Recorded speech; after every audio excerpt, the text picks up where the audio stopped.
जय हिंद प्यारे दोस्तों, आप सभी का स्वागत है हमारे YouTube चैनल नीतीश मोटिवेशन पे।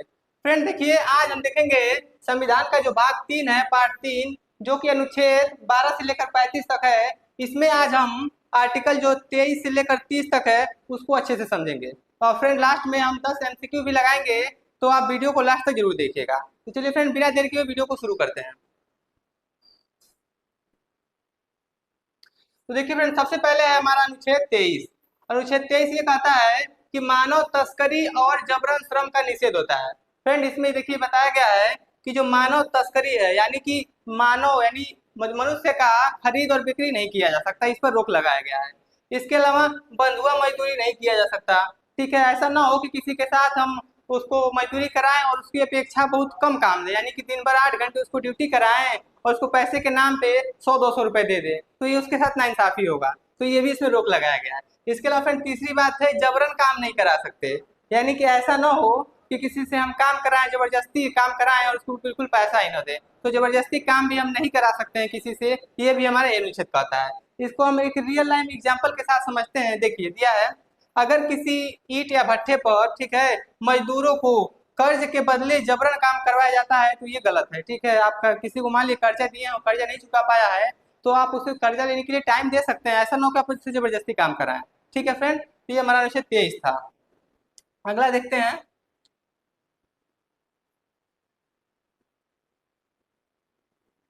देखिए फ्रेंड, अगला देखते हैं हमारा अनुच्छेद 24। अनुच्छेद 24 हमें ये कहता है कि बाल श्रम का निषेध है। बाल श्रम यानी कि जो भी बालक होते हैं, ठीक है, जो भी 14 साल से कम के बच्चे होते हैं, उनको कठिन कार्यों यानी कल कारखानों या जोखिम भरे कार्यों में नहीं लगाया जा सकता। इसकी गारंटी हमें आर्टिकल 24 देता है। ठीक है, देखिए इसमें कहा गया है 14 वर्ष से कम आयु के बच्चों को, ठीक है, खतरनाक कार्यों में, यहाँ पर ये चीज ध्यान रखेगा फ्रेंड, यहाँ पर ध्यान रखेगा, खतरनाक कार्यों में नहीं लगा सकते। बाकी नॉर्मल कार्यों में आप चाहे तो लगा सकते हैं, स्वेच्छा से वहां है तो। जैसे आपने देखा होगा कि वैभव सूर्यवंशी अभी IPL में खेला, वो मात्र 13 साल कुछ महीने का था, तो आप वहां पे नहीं कह सकते ना कि ये भी तो 14 साल से कम है। तो फ्रेंड इसमें ये कहा गया है कि जोखिम भरे कार्यों में नहीं लगा सकते। ठीक है, बाकी क्या बोलते हैं, सिंगर भी बहुत छोटे छोटे हैं, तो गाना भी गा सकते हैं एक तरीके से, या स्पोर्ट में जा सकते हो, अपना करियर बना सकते हैं। ठीक है, बस कठिन कार्यों में उनको नहीं लगा सकते। ठीक है, जैसे कि किसी फैक्ट्री में 12 साल के बच्चे के साथ मशीन चलवाना, ये कठिन काम में आता है। ठीक है, तो इसको हम नहीं करवा सकते हैं। अगला देखते हैं फ्रेंड। देखिए अनुच्छेद 25 क्या कहता है। अनुच्छेद 25 कहता है धर्म की स्वतंत्रता।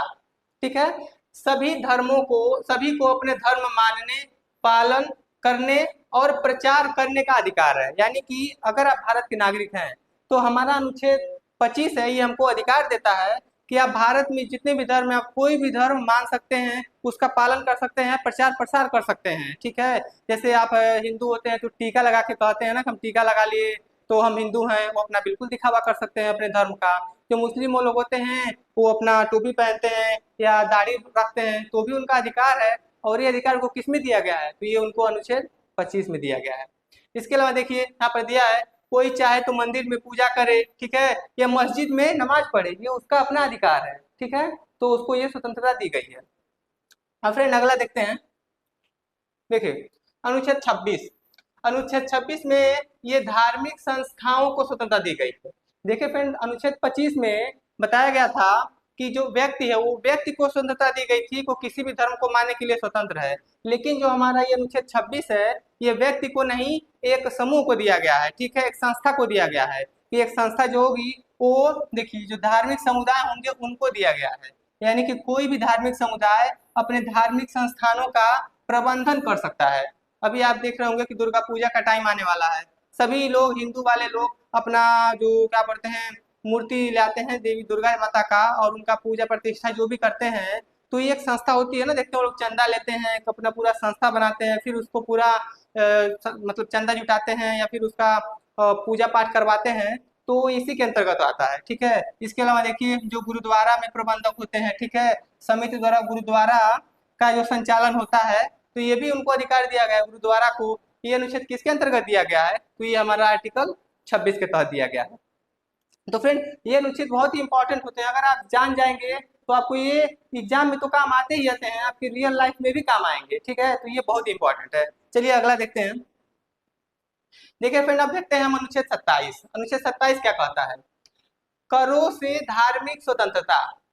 करों से धार्मिक स्वतंत्रता यानी कि आप जानते होंगे, जो भी टैक्स लगता है, जो भी लोग पैसे ज्यादा कमाते हैं उनको टैक्स लगता है, टैक्स भारत सरकार को पेमेंट करते हैं। ठीक है, उसके अलग अलग स्लैब है, वो हम अगले वो अलग विषय है, उसको देखेंगे। ठीक है, तो जो टैक्स से पैसा आता है गवर्नमेंट के पास, उस पैसे का यूज वो किसी भी धार्मिक संस्था को बढ़ाने में या किसी भी धर्म को प्रोत्साहित करने में नहीं लगा सकती। ठीक है, देखिए यहाँ पे दिया है, कर का उपयोग किसी धर्म विशेष के प्रचार प्रसार में नहीं किया जा सकता। देखिए, यानी कि किसी भी जो कर का पैसा है उसको धर्म के प्रचार प्रसार में नहीं लगाएंगे। ठीक है, देखिए सरकार टैक्स के पैसे से, देखिए किसी खास मंदिर या चर्च, ठीक है, को फंड भी नहीं दे सकता। ऐसा नहीं है कि राम मंदिर बन रहा है तो उसमें कर के पैसे को दे दिया जाए, बिल्कुल ऐसा करना गलत है। कर के पैसे को सिर्फ सड़कें बनाने में लगा सकती है, देश के विकास में लगा सकती है, शिक्षा पर, स्वास्थ्य पर लगा सकती है, उसको किसी भी धार्मिक कार्य में नहीं लगा सकती। ठीक है, तो ये था हमारा अनुच्छेद 27। हम देखते हैं फ्रेंड हम अपना अगला अनुच्छेद, अगला है 28। ठीक है, अनुच्छेद 28। अनुच्छेद 28 क्या कहता है? शैक्षणिक संस्थानों में धार्मिक शिक्षा।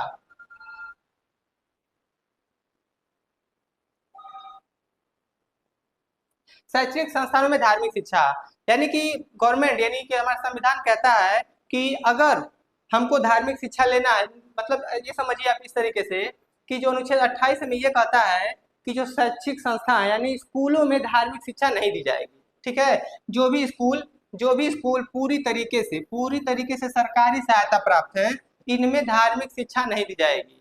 ठीक है, यानी कि जितने भी गवर्नमेंट स्कूल हैं, किसी भी गवर्नमेंट में धार्मिक शिक्षा नहीं दी जा सकती।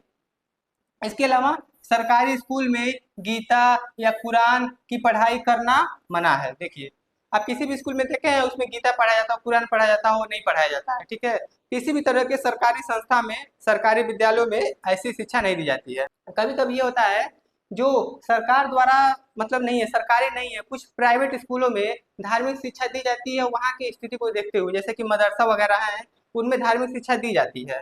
ठीक है, वो सरकार द्वारा मान्यता नहीं होते हैं, वहाँ की सिचुएशन को देख को दिया जाता है। तो फ्रेंड ये था हमारा 28। 29 देखते हैं। देखिए फ्रेंड, हमारा अनुच्छेद 29 कहता है अल्पसंख्यक वर्गों के हितों का संरक्षण। अल्पसंख्यक क्या होते हैं? देखिए फ्रेंड, हम जानते हैं कि जो हमारा इंडिया देश है, इसमें हिंदू सबसे अधिक हैं, तो उसके बाद मुसलमान, सिख, ईसाई जो भी हैं। तो जो जाति होती है किसी भी देश में, वो जिसकी जनसंख्या कम हो, 2%, 4%, 1%, उसको हम अल्पसंख्यक मानते हैं। ठीक है, मान लीजिए कि हमारे भारत में मुस्लिम 5% हैं, सिख 2% है, तो ये अल्पसंख्यक माने जाएंगे। ठीक है, इनकी संख्या बहुत कम है, तो कभी ऐसा ना हो कि जिनकी जनसंख्या ज्यादा है वो इन कम जनसंख्या वालों को परेशान करे। तो इसके लिए हमारा अनुच्छेद 19 कहता है कि जो भी हमारे अल्पसंख्यक हैं उनके हितों की रक्षा सरकार करेगी। ये बताया गया हमारे अनुच्छेद 28 में। यहाँ तक कि उनके क्या क्या रक्षा करेगी, तो उनकी भाषा की रक्षा करेगी, लिपि की और संस्कृति की रक्षा, ये अधिकार सरकार, मतलब अधिकार सरकार ने दिया हुआ है। यानी कि कोई बंगाली भाषी लोग हैं, वो अपनी भाषा और संस्कृति को बनाए रख सकते हैं। ठीक है, उसको संरक्षित कर सकते हैं। ठीक है, आप किसी भी भाषा को बोलते हैं, आप उसको संरक्षित कर सकते हैं, उसमें कोई दिक्कत आपको नहीं है। इसका अधिकार किसने दिया है? अनुच्छेद 29 ने दिया है। अगला देखते हैं। देखिए फिर हम देखते हैं आज का आखिरी अनुच्छेद 29 30। अनुच्छेद 30 ये हमको कहता है अल्पसंख्यक को शैक्षणिक संस्था स्थापित करने का अधिकार। देखिए फ्रेंड, इसमें क्या होता है, जो अल्पसंख्यक हैं, मैंने आपको भी अनुच्छेद 29 में बताया, जो भी अल्पसंख्यक हैं, ठीक है, वो जब अपनी पढ़ाई करने जाते हैं, मान लीजिए कोई व्यक्ति है, वो पढ़ने के लिए गया, जहाँ के स्कूल में ढेर सारे हिंदू हैं, उसी में एक मुस्लिम चला गया, तो उसको पढ़ने में कठिनाई होती है, उसको अनकंफर्टेबल लगता है, वो पढ़ नहीं पाता है। ठीक है, तो अब उसको दिक्कत आती है कि हम कैसे पढ़ें। तो ऐसे कंडीशन में अल्पसंख्यकों को ये अधिकार दिया गया है कि वो खुद का अपना, देखिए, वो अपना खुद का संस्थान खोल के अपना उसको चला सकते हैं, और इसी के अंतर्गत जो मदरसे वगैरह चलते हैं वो इसी के अंतर्गत चलते हैं। ठीक है, अल्पसंख्यकों के कारण। एक एग्जाम्पल मैं आपको और देता हूँ। आपने देखा होगा कि पहले प्राचीन में श्वेतांबर और दिगंबर होते थे। तो दिगंबर वो होते थे जो दिशाओं को अपना वस्त्र मानते थे, और श्वेतांबर वो होते थे जो कपड़े दिशाओं को अपना वस्त्र मानते थे और दिगंबर होते थे वो कपड़े ही नहीं पहनते थे, मतलब बिना कपड़ों के ही रहते थे। अब मान लीजिए वो किसी स्कूल में पढ़ने जाए तो आप मना तो कर नहीं सकते कि तुम यहाँ पढ़ने मत आओ, क्योंकि उसका अधिकार है। लेकिन उसके जाने से बाकी बच्चे भी डिस्टर्ब होंगे, उसी को देखेंगे ये कौन आया, और वो भी कंफ्यूजन में रहेगा, तो न वो पढ़ पाएगा न बाकी बच्चे पढ़ पाएंगे। तो इसको ध्यान रखते हुए हमारी सरकार ने ये अनुच्छेद 30 के तहत ये अधिकार दिया है कि जो भी अल्पसंख्यक हैं वो अपने खुद का शिक्षण संस्थान खोल सकते हैं, उसका रख रखाव और उसमें पढ़ाई अच्छे से करा सकते हैं। ठीक है, देखिए जैसे ईसाई समुदाय का मिशन स्कूल खोलना, ये इसी के अंतर्गत आता है। तो फ्रेंड आज हमने 23 से लेकर 30 तक अनुच्छेद कंप्लीट कर लिया, लेकिन सिर्फ कंप्लीट करने से नहीं होता है, जब पर हम इस पर एमसीक्यू नहीं लगाएंगे तब तक हमको पता ही चलेगा कि हमने कितना सीखा। तो चलिए इस पर हम 10 सवाल लगाते हैं और देखते हैं कि हमने सीखा, कितना सीखा और कितना कर पा रहे हैं। तो देखिए सबसे पहले दिया है अनुच्छेद 23 किससे संबंधित है। पहला ऑप्शन है बाल श्रम का निषेध, मानव तस्करी और बंधुआ मजदूरी पर निषेध। हाँ, दूसरा ही ऑप्शन सही है, बिल्कुल। मानव तस्करी और बंधुआ मजदूरी नहीं कर सकते, ये 23 में बताया गया है। ठीक है, अगला देखते हैं। देखिए 14 वर्ष से कम आयु के बच्चों से खतरनाक काम कराना, खतरनाक काम कराना किस अनुच्छेद में वर्जित है। तो 22 में नहीं है, 23 में भी नहीं है, 24 में, हाँ 24 में है। ठीक है, तो ये था हमारा आंसर। अगला देखते हैं।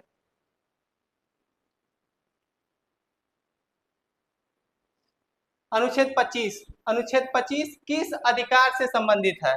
ऑप्शन है सांस्कृतिक अधिकार, बिल्कुल नहीं, गलत है। धर्म की स्वतंत्रता, बिल्कुल इसी से है। ठीक है, शिक्षा का अधिकार, ये भी नहीं है। संपत्ति का अधिकार, ये भी नहीं है। तो ये हमारा ऑप्शन है। अगला देखते हैं।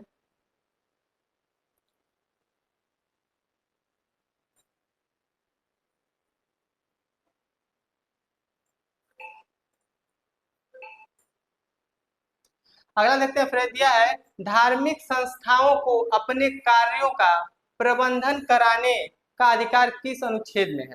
तो देखिए फ्रेंड, जो धार्मिक संस्थान है इनको अधिकार दिया गया है वो अनुच्छेद 26 में दिया गया है। ठीक है, तो हमारा ऑप्शन नंबर बी सही होगा। ठीक है, अगला देखते हैं। देखिए करों से धार्मिक स्वतंत्रता किस अनुच्छेद में है। तो जो भी कर दिए जाते हैं भारत सरकार को, उसका यूज जो धार्मिक संस्थानों के लिए नहीं कर सकता, ये बताया गया है हमारे अनुच्छेद 27 में। तो इसका ऑप्शन नंबर सी सही होगा। अगला देखते हैं।